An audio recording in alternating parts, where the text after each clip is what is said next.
colleagues.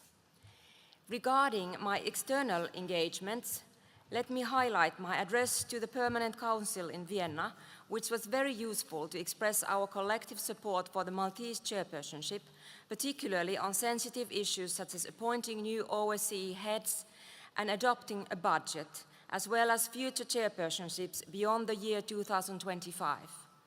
This was also the opportunity to present the Bucharest Declaration and highlight our upcoming activities.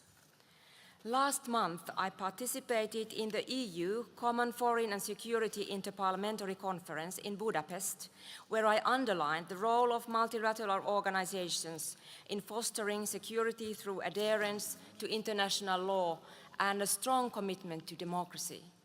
I hope that we can leverage the election of several former Assembly members to the European Parliament last June to reinforce our cooperation. I had hoped to reinforce our support for the OSCE's third dimension by attending the opening of the Human Dimension Conference yesterday in Warsaw. Regrettably, due to a scheduling conflict, I was unable to be present. In response to a request from ODIHR for representation from the PA, despite the challenges posed by our commitments in Dublin, I wish to extend my sincere thanks to Mr. Zalewski, head of the Polish delegation, whom I also warmly welcome to our Assembly, for his willingness to adjust his plans in order to represent us at this important event. Unfortunately, the chairpersonship later informed us that a strict protocol regarding representation would be enforced, which led to our absence. I deeply regret that inconvenience and assure our colleague that I will raise this issue with the chairpersonship once again. A few weeks ago, I visited Israel and the West Bank with the Secretary General Montella. As we reiterated the Assembly's condemnation of the Hamas attacks and recognition of Israel's right to self-defense, we also called for an end to hostilities and highlighted the humanitarian concerns expressed in Bucharest.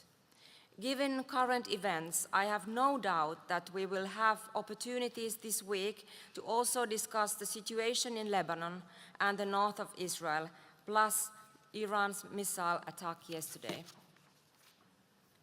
This autumn, we have a packed agenda, including election observation missions to Moldova, Georgia, Uzbekistan, and the United States, in addition to the mission that has already taken place in Azerbaijan, as well as a field visit to Serbia and a conference in Turkmenistan, which we will address in greater detail under point 6 of our agenda. I simply take this opportunity to caution the Standing Committee that while this extensive program underscores our commitment, we will need to remain mindful of our budget constraints in the latter part of this financial year. In closing, I want to thank all of you for your continued dedication. I look forward to your questions and comments. Before I open the floor, Ambassador Panceski will give you some information on discussions in Vienna. Madam President, Mr. Secretary General, Your Excellencies, distinguished Bureau members, thank you for the opportunity to present you developments related to the elections of the 4 OSCE heads of institutions. This brief report comes as a continuation of the regular monthly reports that I submit on behalf of the Vienna office. Let me use this opportunity to thank all the colleagues for their steady support. At the outset, allow me to recall that the mandates of the Secretary General Helga Schmidt, Director of the Office for Democratic Institutions and Human Rights, Matteo Mecacci, Representative of Freedom of the Media, Teresa Ribeiro, and High Commissioner on National Minorities, Khairat Abderrahmanov, after being extended at the last moment at the Ministerial Council meeting in Skopje for a limited period of 9 months only, have expired on 3rd September. In order to prevent the leadership vacuum, the Maltese chairpersonship has timely initiated the procedure of appointment of the new heads of institutions in May. In total, 13 candidates applied. Bilateral presentations of candidates were followed with several rounds of informal consultations and expression of preferences by the participating states this summer, resulting in the Chair's proposal of the following package.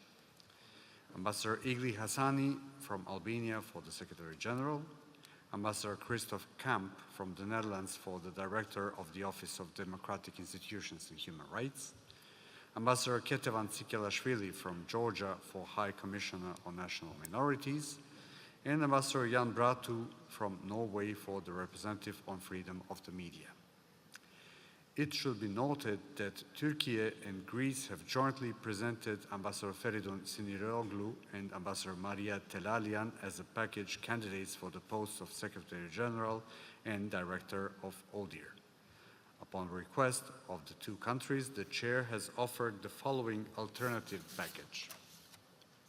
Ambassador Siniroglu from Turkey for Secretary General, Ambassador Telalian for Director of the Office of Democratic Institutions and Human Rights, Ambassador Tsikelashvili from Georgia for High Commissioner on National Minorities, and Ambassador Bratu for Representative on Freedom of the Media. Tour de Table, held on Monday last week, has revealed that the vast majority of participating states supports consensus and the speedy resolution of the current impasse,